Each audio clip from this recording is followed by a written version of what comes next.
Field marshal Syed Asim Munir نے command and staff college Quetta کا دورہ کیا۔ طلباء، افسران اور فیکلٹی سے خطاب میں فیلڈ مارشل نے کہا کہ بھارت کے ہائیڈرو ٹیررزم کے بھیانک نتائج ہوں گے، کسی بھی جارحیت کا بھرپور اور منہ توڑ جواب دیا جائے گا۔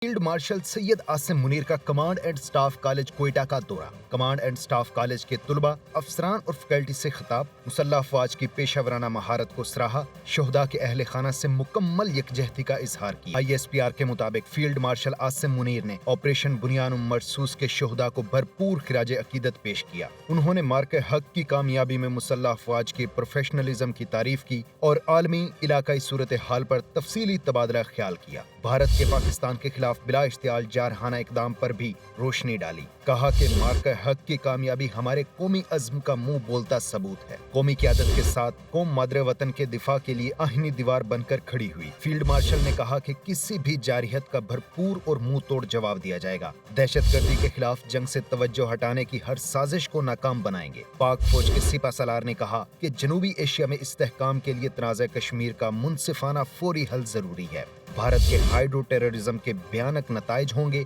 انہوں نے کہا کہ پاکستان میں دہشت گردی کو بھارتی ریاستی سرپرستی مل رہی ہے۔ قوم کے تعاون سے دہشت گردی کے خلاف جنگ کو منطقی انجام تک پہنچائیں گے۔